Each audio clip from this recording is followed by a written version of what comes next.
Woo! You light up my life. Oh, yes, you gave me the hope when I didn't know there was any hope for me. I thank you.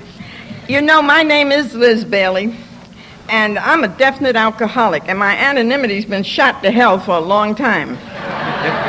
But I really don't run around telling who else is in the fellowship. I don't believe in that. That's your 12th tradition. I'm ever grateful for Jack Sullivan. There's his anonymity shot to hell. And for Gay being my hostess this weekend. She was just tremendous.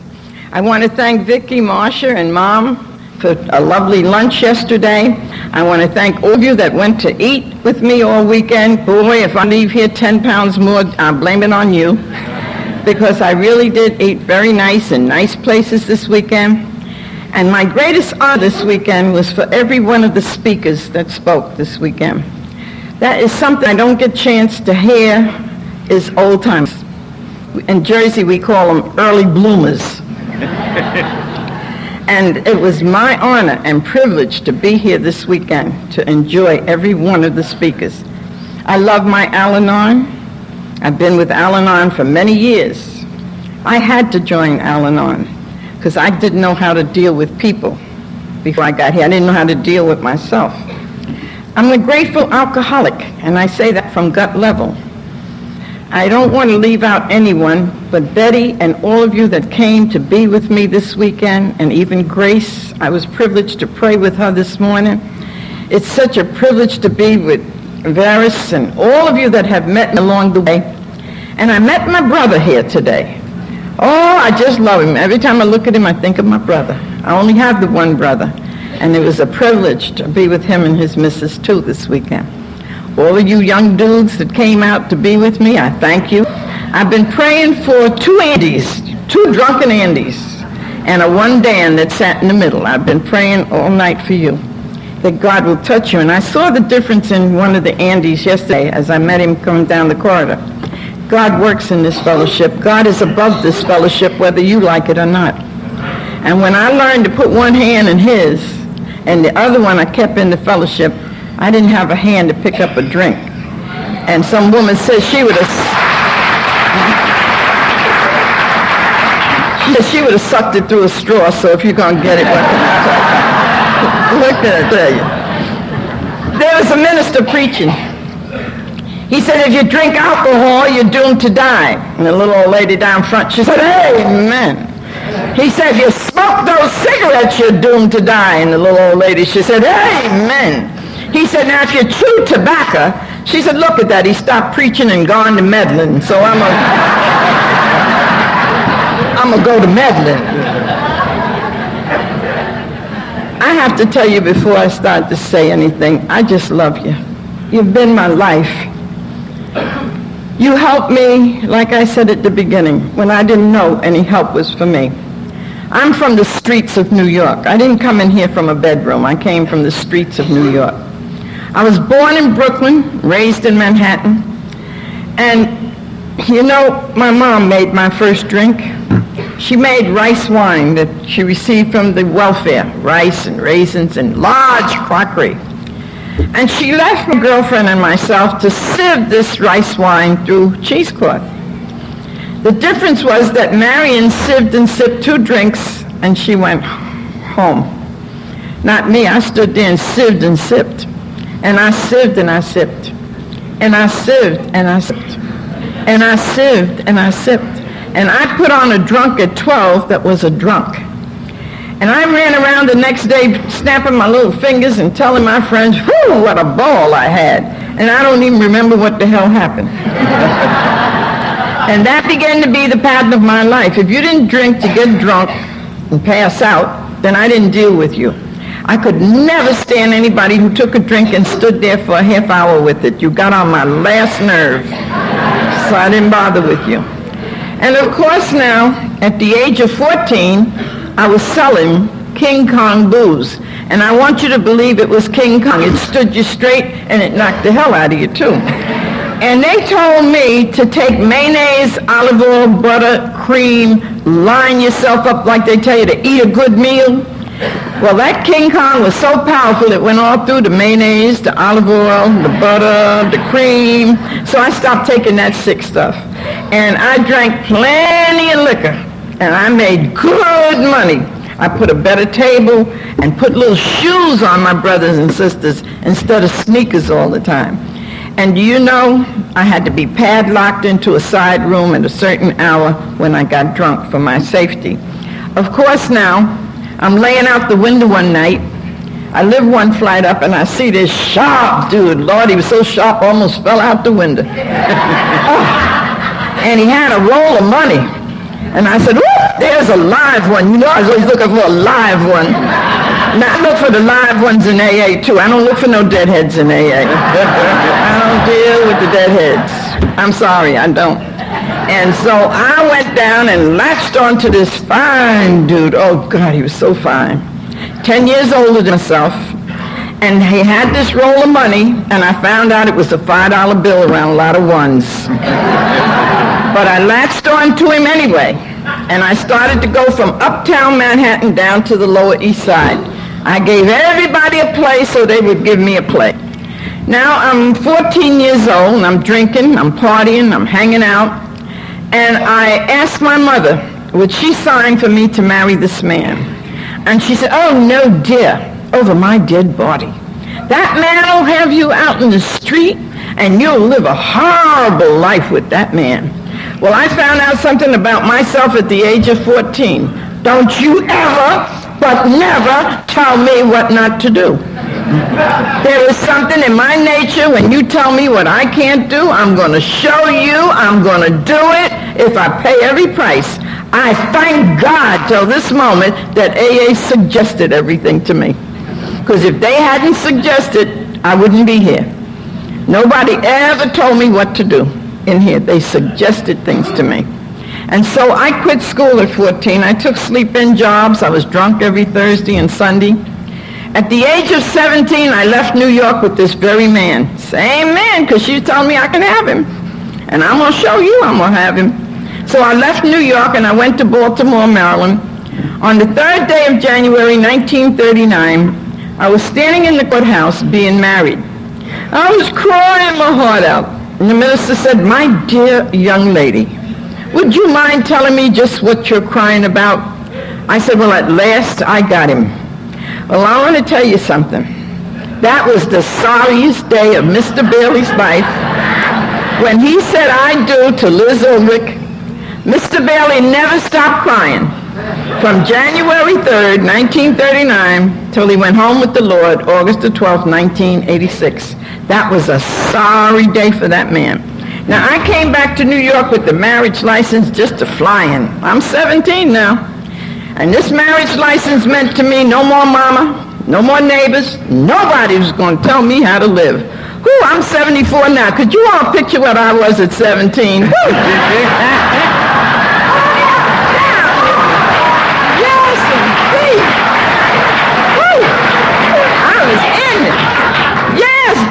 Tear up New York. I got a marriage license and I got a husband. Got back to New York and my husband gave up every liquor joint. He gave up gambling. He gave up hustling. He gave up going to parties and he sat down. And he sat down from January 3rd, 1939 till he went home with the Lord, August the 12th, 1986. And I couldn't take that sitting down. I couldn't take it. And so I started to nurse my drinks all through the week, look forward to weekend drunks, rounded up 8 sets of people where we had kegs of beer at that time and bottles of booze, and I look forward to every weekend for a drunk. Now I watched a change come over me. I began to curse. Whoo, every word came out of my mouth was a curse word. I watched another change. I began to fight. I began to fight everything and everybody. I watched another change. I began to leave that house, and I never called it a home. And I had every material thing any woman would want on this earth. Mr. Bailey, after we got married, went back into the fur business. And girls, I had furs like you'd have beans. Because every time I had a period of dryness, he'd make me another fur coat. And one year he made me the most gorgeous leopard coat you ever laid your eyes on. He threw a party for the job even, and he brought the coat home and he threw it out on the bed, and I looked at that leopard coat and I hated it. I gave it away. I said he made it so he could spot me anywhere. Sick. I wished I had that coat today in many years. It was so beautiful. And of course now, I'm beginning to watch another change. I'm beginning to leave my house from 1 day to 3 weeks at a time, watching me going down. And this is, I want to stress this. You know, I didn't want to live like this. I didn't understand any of this. And I was always on my knees to Mr. Bailey, Daddy, please forgive me. I don't want to be like this. And then I would be bargaining with God, don't let me get into as much trouble the next time. And I have to tell you, the progression was so that nothing ever got better. It got worse. And I'm watching me go down.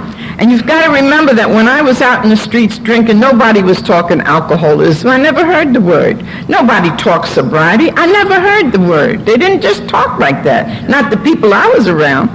And all I said, good morning, what we drinking? I said, didn't I just say good morning, what we chipping in for? That's the kind of language I was used to. And then I watch now. I remember one of my neighbors pulling me up on the carpet. She says, I'm very much ashamed to live next door to somebody like you. I bought this house to get away from people like you. What is the matter with you? I said, oh, I suffer with my nerves. And she suggested that I drink rum. Isn't that nice? I left that woman standing in my little bitty kitchen, and I ran around to the Empire Liquor Store, and I bought a bottle of rum. Now, I lived in Jamaica, Long Island at the time.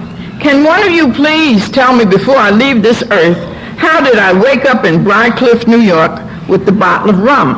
I don't know how I got to Briarcliff, New York. A beautiful lady took me into her home off the streets up there. And I became a booze fighter in her home. I'd put a shot in my coffee in the morning. I'd call it Coffee Royal. I would hide the bottle. I don't care where I hid it. I found it. By the time the end of the day, the lady was coming home from work, I'd be so drunk, upping and booping and the poor soul, she didn't know what to do with me. I became so ashamed. The guilt and the remorse was just about killing me, because here I've done it again. I've done it again, and I don't want to do it again. And she sat me down by the fire one night, and she said to me, you know, Liz, you're a lovely person, but drinking is your problem. I put my husband out of here for his drinking, and she filled me with so much guilt and remorse. As I said, I wanted to die. I decided I would sit in the Catholic Church all day, just so I wouldn't touch a drink, that I could peel this lady's potatoes and at least get her dinner started for her. Well, I did. I sat in the church all day till 4 o'clock. I walk out of the church and I walk straight into the bar, and every one of you can identify with this. You don't have to compare. It's identification. Give me one to relax. I'm going to peel this lady's potatoes. Yes, I am. I'm going to do a decent thing. Give me 2 to get started, because I've got to peel these potatoes. And you know, when I drank, they gave a 3rd free drink. So you don't walk out on a free drink. That's not nice. You don't walk out on a free drink. Then I got to buy one back to look good. That was important, that I look good to the barmaid or the bartender. Then when I get to the 5th drink, the hell with her and her potatoes. Let's roll. So you know, the lady never got any potatoes. I called up, Mr. Bailey banged the phone, but I called my neighbor who was taking care of my children. I was very fortunate that way. I had beautiful neighbors who took care of my children while I was off on my trips. Now, Mr. Bailey banged up the phone, and I called my neighbor, and she said, Liz, please come home. Judy won't eat, and she keeps calling for you. I said, okay. So a cold winter March night, I went back home. And when I got back to the house, Mr. Bailey had my things all in a brown bag and a shopping bag, and he threw me out the front door. And now I'm sleeping down in unfinished basements. Don't drink down there. Don't smoke down there.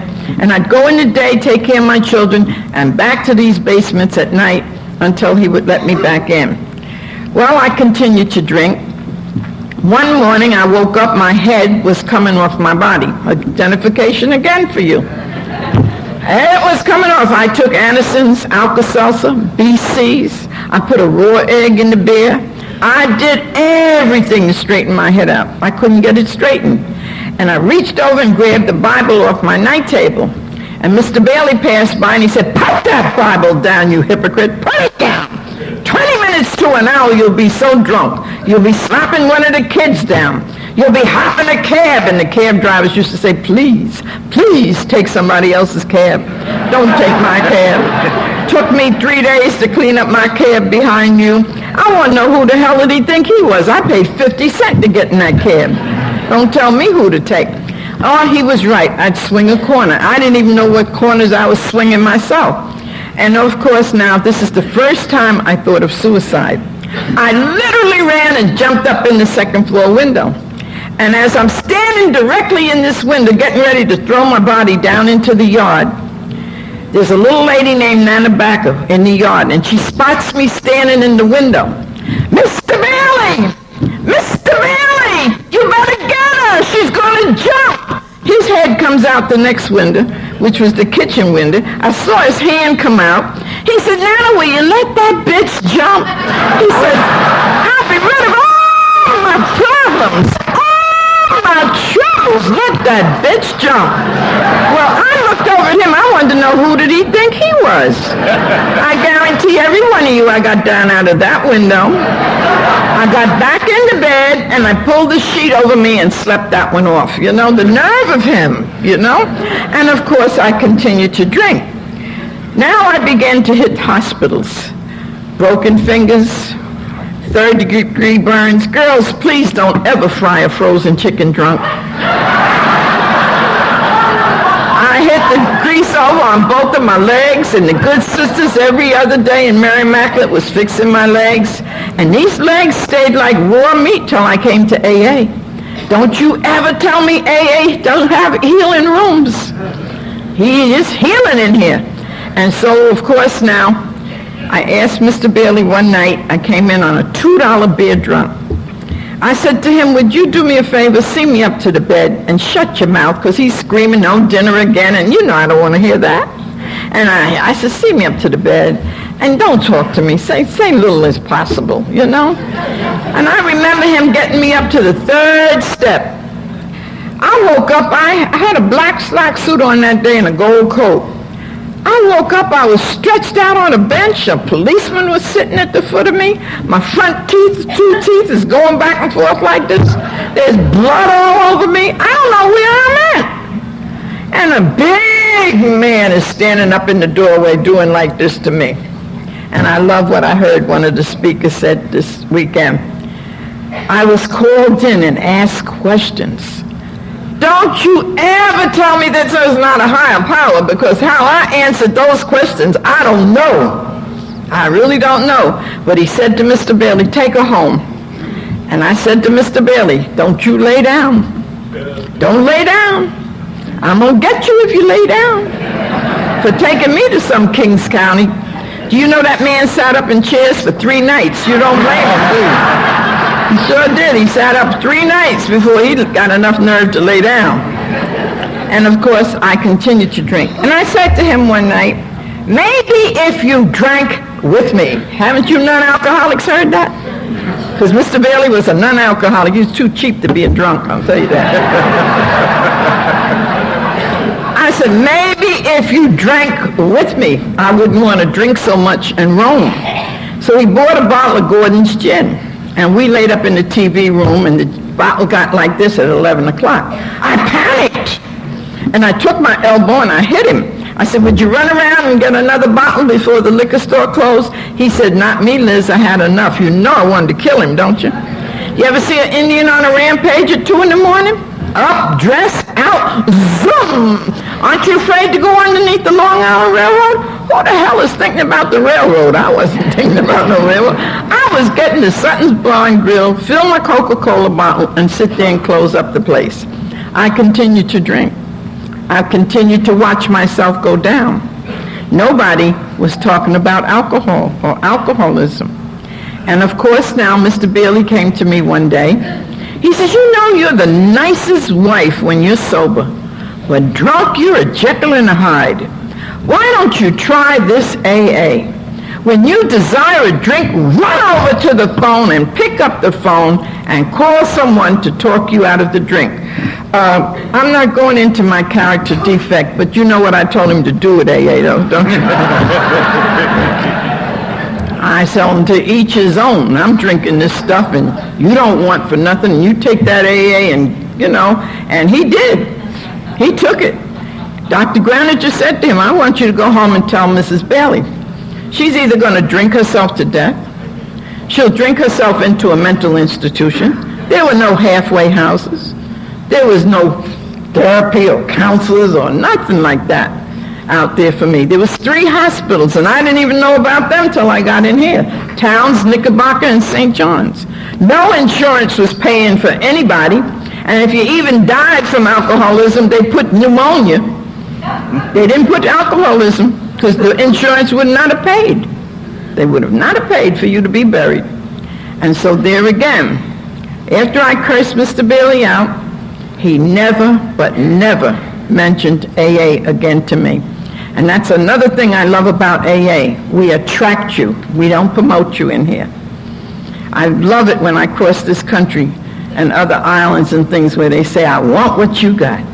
I said, if you want what I got, stay in here. This is where I got it, and this is where I keep it, right in here, these rooms. 1 lousy hour and no dues or fees saved my life. I think about that so often, you see. And there again, Mr. Bailey walked away, 8 to 10 months, and I'm going to say something that you're not going to like. Any time that you cross an Alcoholics Anonymous door sill, you'll never drink or drug in peace again. You can't do it because you're sitting this morning in the solution. And you're sitting here this morning because you want to sit here. And if you don't want to sit here, you're going to get something that's going to shock you to death. You'll never be the same. That's what AA rooms do to me. And there again, I watch me go down. And I'm going to tell you about my last drink. I'm drinking with hard two-fist drinkers at the VFW Hall. And I was expecting a lady to come and visit me to sell some insurance for the house. I got up, and it was in July, and I straightened up, and I made the salads, and I left the dusting till last. And the telephone rang, and it was one of the guys from the post. I heard his voice, and I banged the phone down. He called me back the second time. I said, man, don't bug me. Leave me alone. Because see, I know me now. I know me. Once I pick up that drink, any good intention that I had went right down the drain with me in the drink. Never could I keep it the promise. Never. And I remember I banged the phone up on him. He called me back the second time. I said, please don't bug me. There's a lady coming. I haven't seen her since I'm 8 years old, and I really want to stay here and see her today. I banged the phone the second time. I went to the store, and I came back. He was on the phone for the third time. He said, Liz, do me a favor. Hop a cab. I'll introduce you to the people. I'll put you back in the cab, and I'll send you home to your company. I figured, let me do that. He's going to drive me up a wall today. He's not going to let me stay in his house.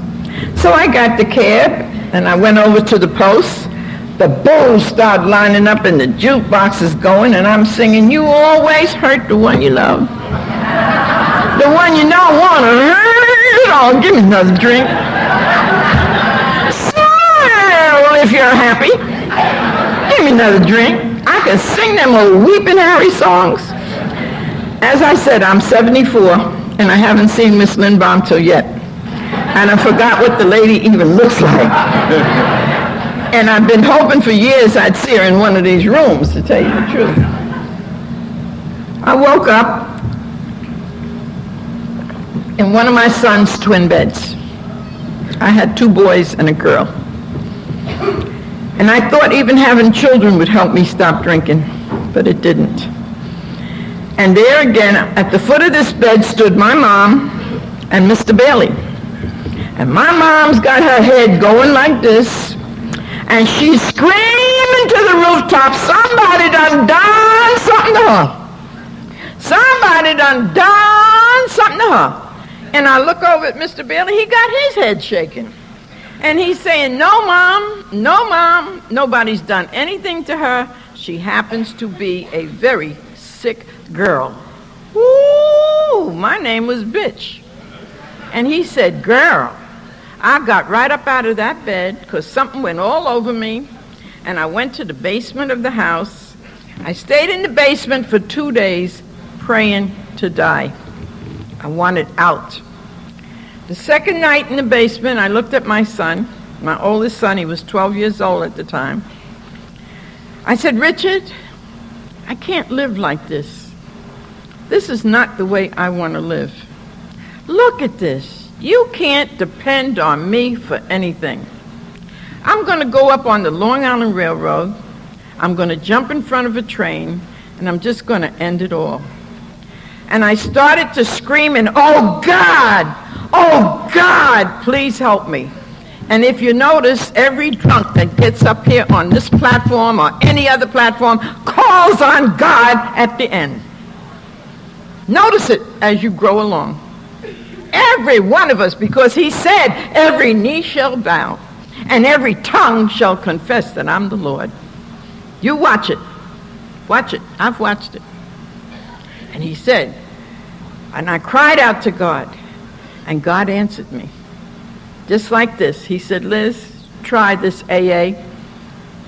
Try this AA. And I said to Richard, I'm going to try this AA that your father told me about. I took the telephone book down. I called up AA. And at that time, there were very, very, very few women in AA. I am so grateful to God to see you women come out of the closets. Stay out of the closets, please. It's a shame. It's not a shame to be an alcoholic. It's a shame when you don't do anything about it. That's where the shame comes in. But it is a disease. And I called. They didn't have anyone to send me. And I got myself together and I went into Manhattan because I live in Queens. I got into Manhattan and I started up the stairs, which was over a bar.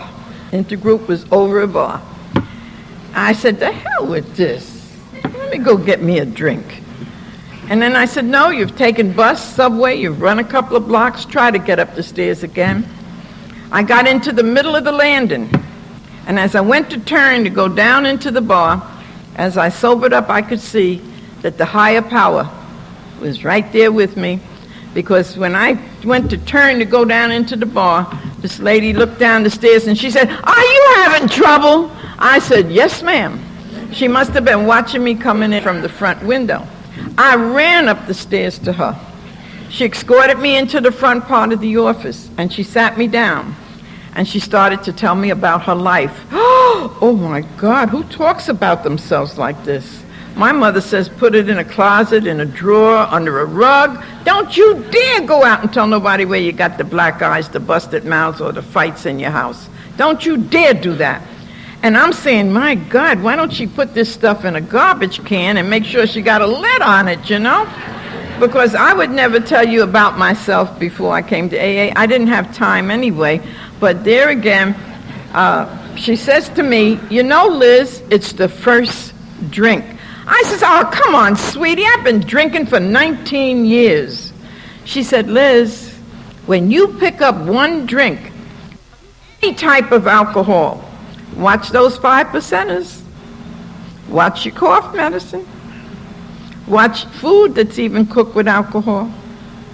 Because she said it's only a matter of time that a compulsion builds up inside of you that you have to go all the way. And I said, isn't she right? I've seen myself take 2 drinks on a Monday. Wonderful. 2 lousy drinks on a Tuesday. You're looking for me. Wednesday, I'd go to Gert's department store. I'd buy a 5th. I drank the whole 5th. Nothing happened. Oh, I done found the brand I can drink. You know I ran back Thursday and got another bottle, don't you? Friday, I'm knitting without needles. Have any of you knitted without needles? But I'm walking up and down and I'm knitting. And I've got to go get that drink to get me back in focus. And she said, we do it 5 minutes, 10 minutes, 1 hour, 1 day at a time. We do it with meetings, meetings, meetings, meetings, meetings. And we do it with a sponsor. Now, when I came to AA, there was 150,000 members. Today, you have over 3 million members. Don't you, not one of you in here, tell me you can't find a sponsor. Can't tell me that. There's got to be somebody good for you in one of these rooms. Search it out. And then she gave me the choice of 2 meeting places. Oh, I can't go there. My children go there to St. Benedict's. Then I said, so what if the priest see you? He must know that you need help, and if it's in the church, it must be for something good. I don't know about you girls, but my hair used to stay drunk. I couldn't keep my hair right for nobody. Mr. Bailey would give me money for clothes. I never looked too tough because I wanted to drink up the money.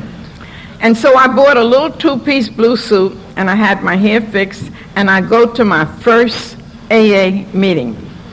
And as I'm walking towards the girls behind the coffee counter, I'm only mimicking them, they looked up at me and said, you don't look like an alcoholic. I said, what the hell did I get myself into? Let me get the hell out of here. And when I came to AA, we kept 2 people at the door at all times. And as I'm running out the door, this man hits me over on the shoulder, and he says to me, what's the matter with you? Where are you going? I said, those girls said I don't look like an alcoholic. I don't know what an alcoholic looks like. I said, but I'm about to lose my mind, my home, my children, and everything through drinking. He said, have a seat, sweetie. You in the right place. And they put 2 tables like this together that night, and they each sat around and they shared their strength, their hope, and their experience with me. It's but for the grace of God. Every one of us in here are through the grace of God, whether you like it or not. Whether you like it or not. Alcoholics Anonymous, Al-Anon, Alateen, Alatot, OA, GA, PA, NA, EA. The only A I won't speak at is Sex Anonymous. I was called to Seattle, Washington to speak, but I will not put my sex life on that tape to go across the United States because I still have a family, okay? I just celebrated July the 11th. I came in July the 11th, 1952, and I just celebrated 43 years away from my last marriage. That's right. That's right. 43. I came in here at the age of 31, but really, I was 13. Mentally, physically, spiritually beaten to a bottom that I couldn't go any lower. Couldn't do it. And you saved my life. You talked my language that I could understand. 3 carloads of you came home with me July the 11th, 1952. And today, it's August, the 24th, I think, something like that. Huh? 27th. I've never been a day, not a day, without a drunk in my life. You're my life. You're my family. You're everything. And I thank God when you told me to get sober for me, not for my mother. I'd have been drunk if I'd have gotten sober for my mother. Good morning, Reverend Bailey. How are you? And where are you speaking at next, Reverend Bailey? It took that lady 29 and a half years to tell me to stay with them A's, whatever they are. I don't plan to leave these A's. And you can call it anything you want. I am not leaving. You gave me my life. Mr. Bailey couldn't stand me sober. He took the first 10 years, and I mean he worked overtime to try to get me back into the streets of New York. But you see, you didn't tell me to stay sober for Mr. Bailey.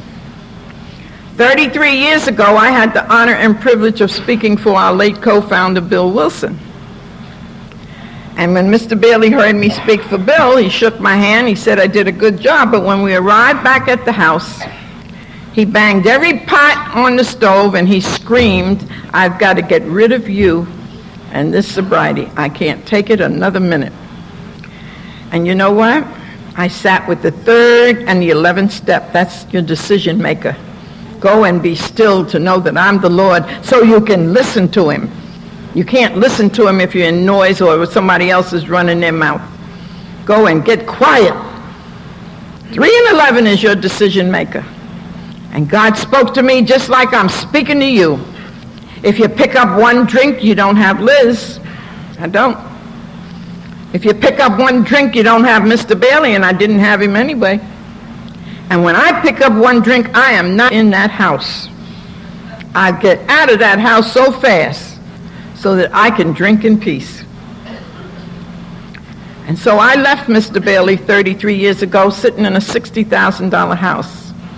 I moved to a room and kitchenette, then to an apartment. I moved all around Mr. Bailey. I didn't ever be without him in that sense. But there again, 9 years ago, I went back to Mr. Bailey to take care of him in his last days. And I didn't realize till I got sober how much I loved Mr. Bailey. I won't even let the man die if you all notice it. He's got eternal life with me. Believe me. And I am so grateful that I could go back and take care of him in his last days, night and day. He says, "How do you do this?" I said, "With love, with love." He told me one day in the hospital, "Liz, would you please take my hand?" And I took his hand. He says, "I want to thank you for coming here feeding me every day and for taking care of me." He said, "Because I would have been dead a long time ago if it hadn't been for you." He says, "I really love you." Woo! I jumped up and down and screamed. I said, "Lord, it took me 47 years to hear it." Don't give up, girls, before the miracle. Don't give up. Don't give up. Hang in there.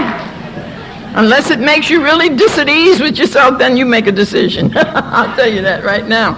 But there again, I was grateful to get that. I have that oldest son I told you about. He's 55 years old today. May 7th, he made 55.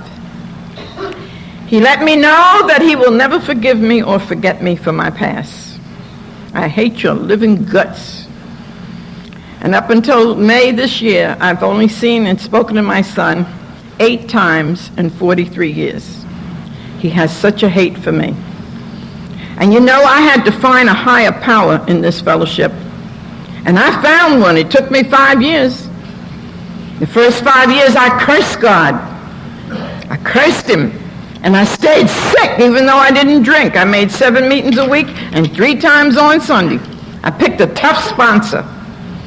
And when I'd cry to her, she'd say to me, "Listen, Liz Bailey, AA don't need you, but you need AA."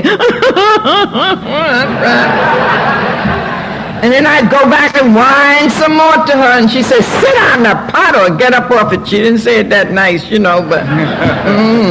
And she was my sponsor for 28 years.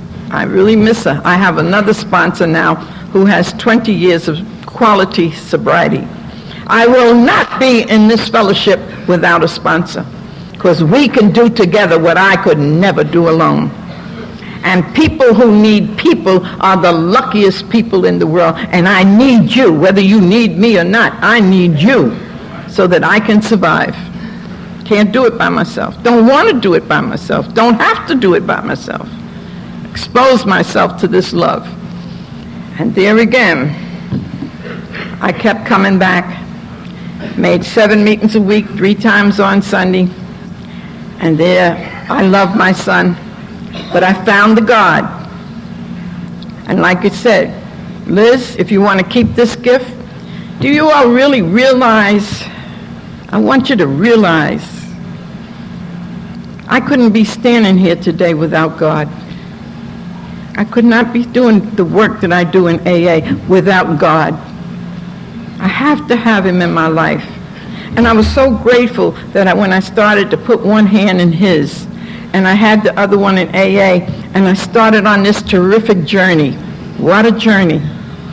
And I said, I don't have a hand to pick up a drink. And so some girl said she'd have sucked it through a straw. So if you're going to get it, you're going to get it.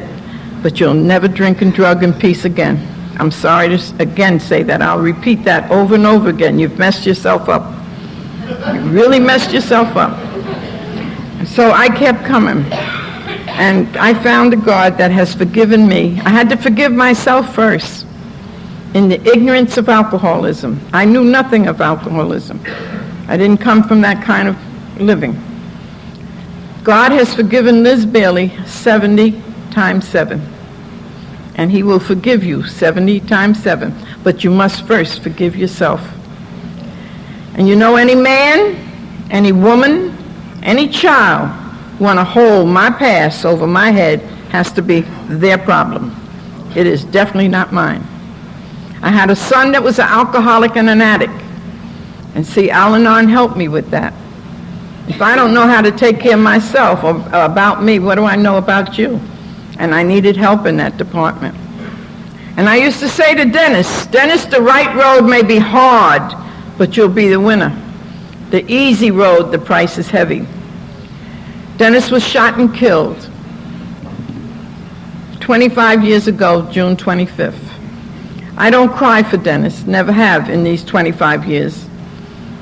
Because my Bible teaches me not let your heart be troubled. In my Father's house there are many mansions. And I went to prepare a place for Dennis. And Dennis is fine. And I don't cry for the dead. This is me I'm talking about. Because you disturb their beautiful spirit. And I will meet Dennis one day. I'm looking forward to that one day. I have a beautiful daughter. She's 48. She was 5 years old when I came to AA. I thank my God till this moment that she doesn't remember me as an active alcoholic, because she would have used my life to hurt her life. Can I ask you parents that are in this room this morning to be a role model for your children? Please be a decent role model for them, because our children are lost today. I don't even look at TV because it's sad how they disrespect their parents. And the morals are sad. They clap over the darndest things that I would go under a chair for. Be a role model. It's good to be a sober role model. Judy is just coming out of her 6th mental breakdown. And I've had to be right there with all 6 of them. Use the principles, and it tells you in all your affairs, not just in AA. Use the principles. I have a beautiful AA baby. She's 39. I named her after AA, Adrian Anita. And I want to say this, she's the most gorgeous thing I've ever had as a gift given to me in sobriety. She turned to be a Muslim about 18 years ago. She wears the shroud. She covers her beautiful face. And we went into A&P. I had a black hat on, the black suit on. And the cashier says, oh, it's a stick-up. It's a stick-up. I got hysterical and went to the floor. Coming back on the subway, she says, Mother, are you accepting me as a Muslim? I said, you join Buddhism, I don't really care whose ism, as long as it helps you be a better person. And that's a slogan that will help you in AA too. Live and let live. Live your life to the fullest and allow other people to live theirs. Any way they choose. It'll free you. It'll free you. That's another reason why I love Al-Anon. I didn't cause anything. I can't cure anything. And I definitely can't control it. And I love MYOB. Woo, mind your own business. Lord, that is a thing that's so good. It is so good. You'll feel good. Minding your own business. MYOB. Try it. It works fine. Yes, it do. And there again, I have 12 grandchildren that I see by appointment only. And I really mean that. I am through raising children. I don't want to raise any more children. I have 2 great-grandchildren that I never dreamt that I could have. And I've got to tell you about my little 3-year-old grandchild. They call her Umi in Muslim. She says, Umi, what are you cooking? Umi says, I'm frying fish. I don't like fish, Umi. I like chicken. My daughter said, you better go pray about it. So she walked the right way with her little hands up, and she came back. She said, Umi, did that fish turn to chicken yet? I love that one. My friend worked for John Hancock, and he came out from work one day with a pocket full of money. And the guy says, stick 'em up. He said, man, don't you see I got a disease? And the guy ran from him. He said, Liz, he didn't even give me a chance to tell him I'm an alcoholic.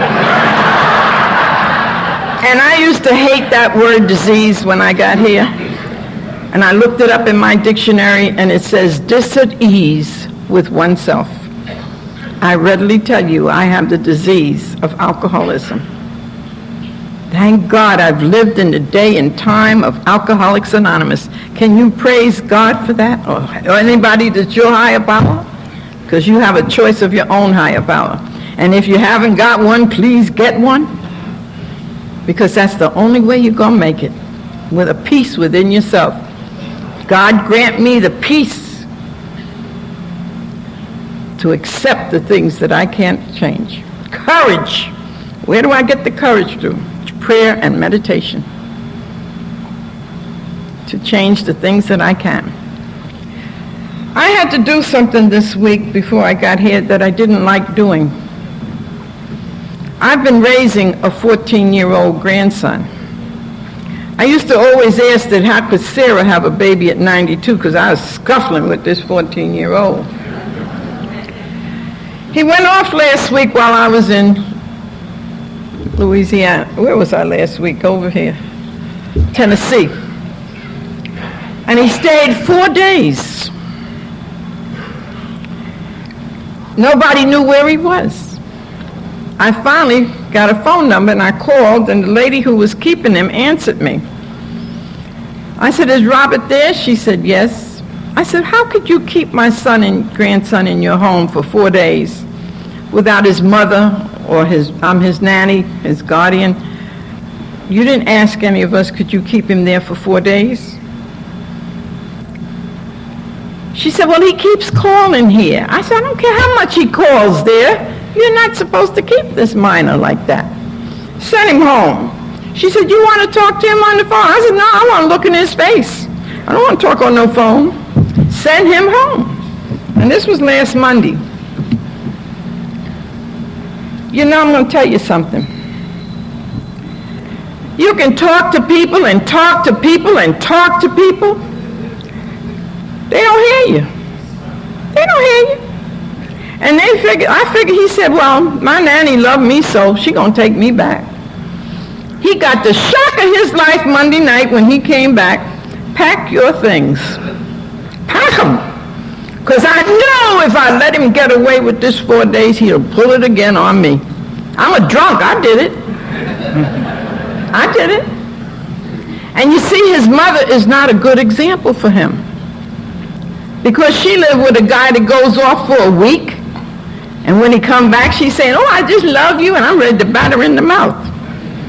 See? And this is what this kid sees. He feels that if Tony can do it, then I can do it. No, not with Liz Bailey, you don't. Not with Nanny, you don't. If you feel that it's better out there for 4 days, that's where you go. And I put him in God's hands. I didn't like doing that. I know even my addict son, I told him, don't bring a drug addict in my house. No needles, nothing. You ain't making me lose my home. And the first one I see in here, out you go. Honey, he pulled one of those tricks, and he said, oh, he told the guy I goofed. I said, you sure have, because I got one time to live and one time to die. Get up out of here, and if I see you in my house again or in the neighborhood, I'll have you locked up. And I said to my son, and get your stuff. You're making me lose my home. You lost yours? No, you're not going to make me lose mine. And I hated it when I saw him walk away from my house with his head down. And if you want to call that tough love, that's what I got, tough love. I love them, but I will not allow them to walk all over me. And Gay has a button I wish she'd show you, because that button thrilled me and Marcia yesterday. Because I had just told Marcia, because she asked me about Robert. Robert will be fine, but some of us have to learn the hard way. And I'll tell you another nice thing about AA. It'll get so good in here for you that you can't handle it.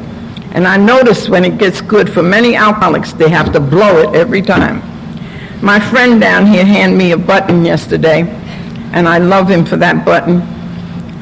When it gets that good, get a good attitude for yourself, get some gratitude for yourself, and it'll keep you in recovery. It will keep you in recovery. Attitude plus gratitude equals recovery. Go to the meeting you don't want to go to. That's the one you get the zinger every time. Now, I admit and I accept and I surrendered to the fact that I'm an alcoholic. I used to walk around AA shaking my little self, telling everybody I had a choice to drink. If you get the book as Bill sees it, Bill tells you in there, if you admit, accept, and surrender to the fact that you are an alcoholic, you have no choice to drink. Not if you want to live this fantastic life.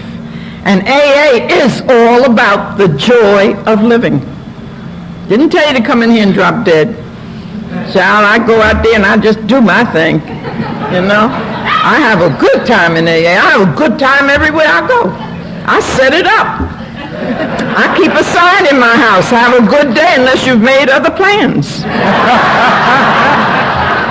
You want to be miserable? You can be miserable. You want to be happy? You can be happy. It's all within you. And the greatest thing that ever happened to me in Alcoholics Anonymous is when I learned that greater is he that is in me than he that is in the world. Woo, that is something to learn. That you can talk to your higher power anytime, any place. I go up in these planes. I've been in planes 4 times this month. I got to change in Pittsburgh. I got to come up and come down and change and all this stuff, run the airport. I'm 74. What's your problem? That's what I've been doing all this month. Started off talking in Canada. Came back and went to Missouri. Came back and went to Tennessee. Came back and came down here to Kentucky. Getting ready now to go to Indiana. Getting ready to go back up to Canada to speak for their 50th anniversary. They told me never to say no to anybody who asked anything of me in this fellowship. In this fellowship. Because it's so true. In the giving, you receive. In the giving, you keep. It's beautiful. Beautiful. I've gone up and had 3 operations in 6 weeks. The doctor says to me, you've got cancer. He said, I'm going to give you just 6 months to live. I said, you don't talk to me like that. I'm in a fellowship that teaches me I live one day at a time. I'm now an arrested cancer patient 28 years, because I was 46 years old when I had it.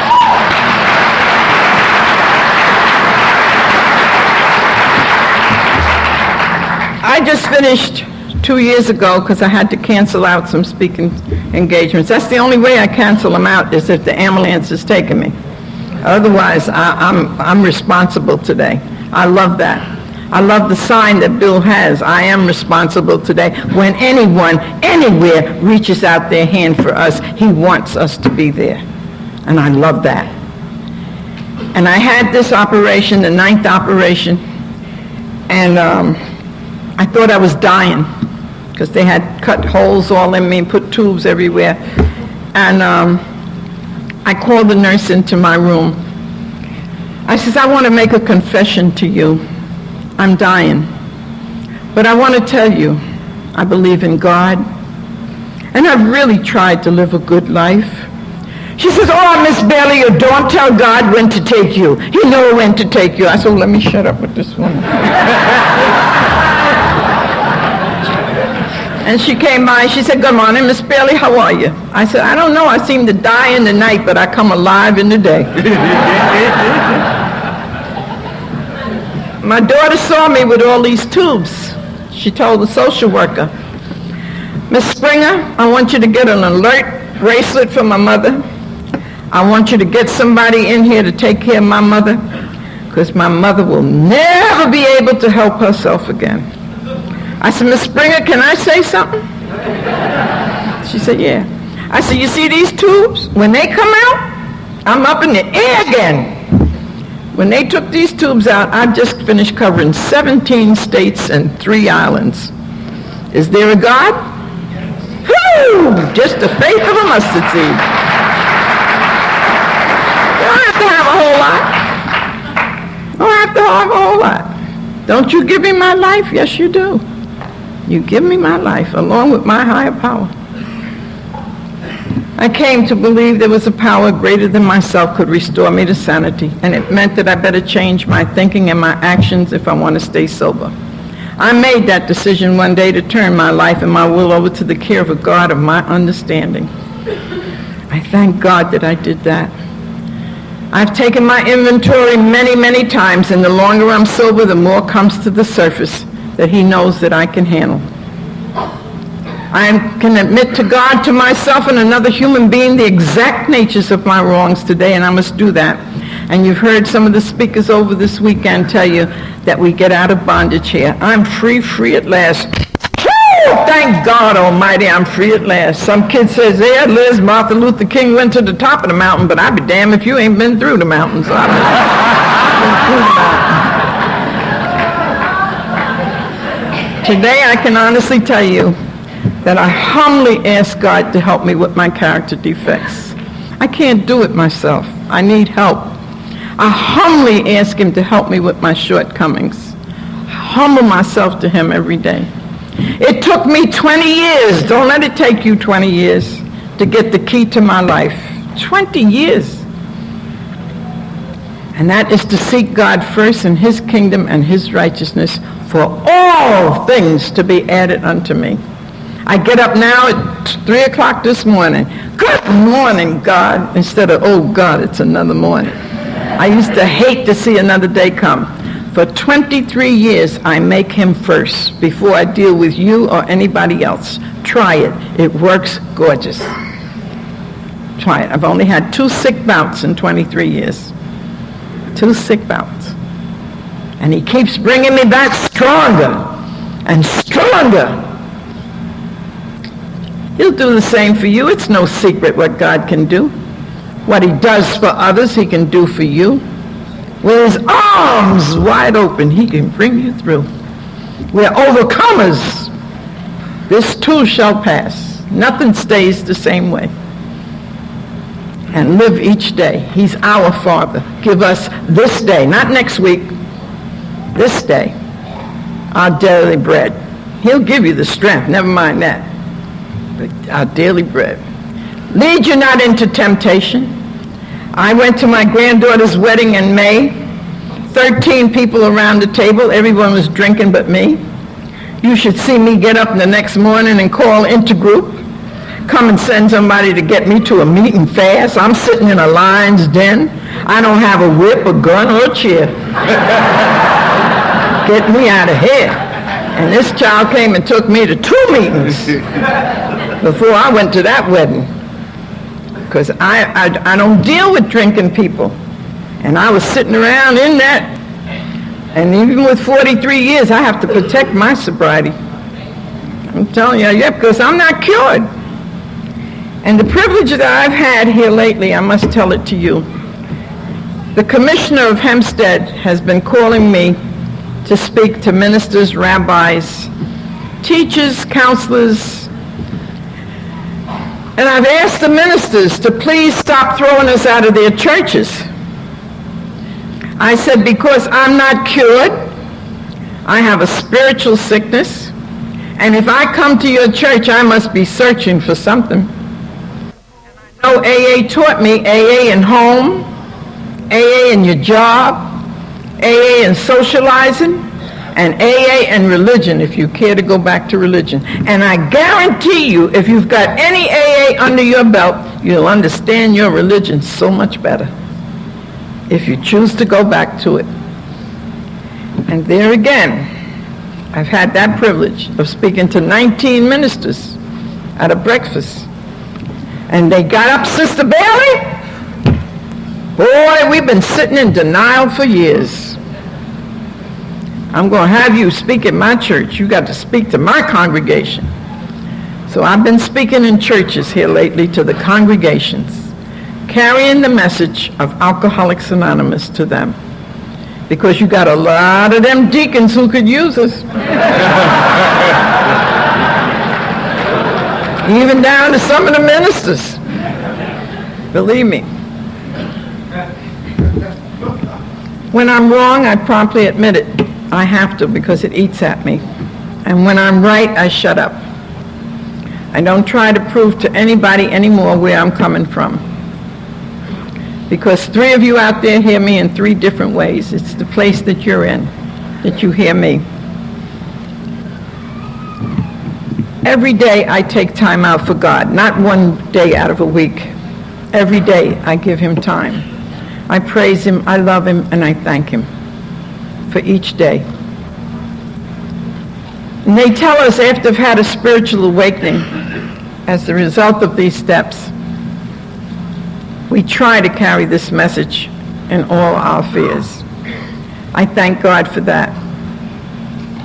Because I do try to carry a message. I don't tell you I carry a message. Before I close, I would like to thank Connie with all my heart and love for taking me on the boat the other day. And that's something I try to do in New York. I make Liz Bailey days. I have to. And I get on the boat, it's called the Circle Line, and I just ride around Manhattan.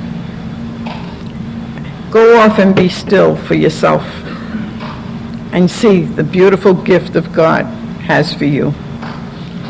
I want to again thank Jack for the letters, the calls, the love, and Gay, you're gorgeous. And for all of you that came, especially to be with me this weekend, I'd break down and cry if I just tell you how much I love you, and just thank you for helping me make another 24 hours. I live for just a day. Thank you, Vicki. I love you so. She's sitting next to the lady in the pink. You can hit her for me. She is so gorgeous. These girls were with me.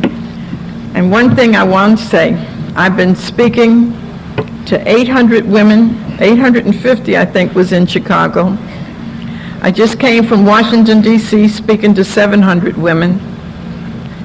I've been on the coast of Georgia speaking to over 350 women. Go to these affairs, and next year bring a friend with you to this affair. I want to thank the committee. I never want to leave the committee out, because you've worked for 1 solid year faithfully with each other. And that's something, to work with each other with personalities. It is really something, because we come from all walks of life. Yale and jail, Park Avenue and the park bench. But we all seem to work together. And I would love to see the love continue to go throughout AA.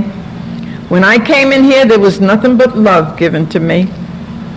And when someone speaks to you at one of these meetings, say hello to them. Just one word, hello.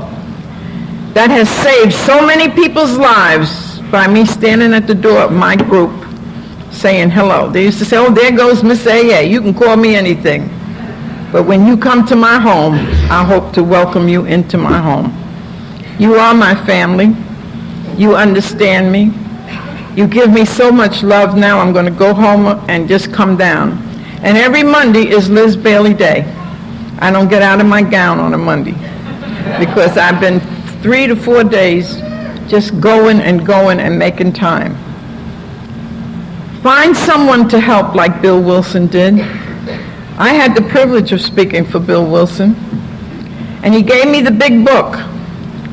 He said, "Dearest Liz, your magnificent demonstration of all that is AA Affectionately yours, Bill. Bill was a beautiful person. Lois was beautiful. The last time I spoke with Lois, we spoke in Sing Sing. And we took pictures. But they didn't give us the pictures because I'm saying cheese and taking the picture, and the warden is saying sex, and the warden was drunk, so they wouldn't give us the pictures. So I never got that picture of Lois and myself. But here again, we're in a fellowship of men and women who share their strength, hope, and experience with each other. And Liz Bailey has one primary purpose, and that's to stay sober. And hope that I can touch just one of you here this morning. That's my purpose of sharing, just to reach one of God's children. And if I've reached just one of you this morning, then I, Liz Bailey, I have not lived in vain. Thank you so much.